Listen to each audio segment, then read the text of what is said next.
راڼه غمي راڼه غمي ادبي او هنري خپرونه.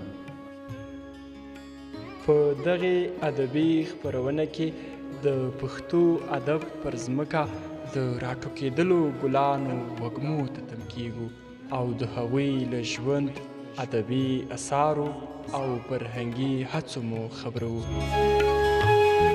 راڼه غمي ادبي او هنري خپرونه وړاندې کوونکی ایاز افغان.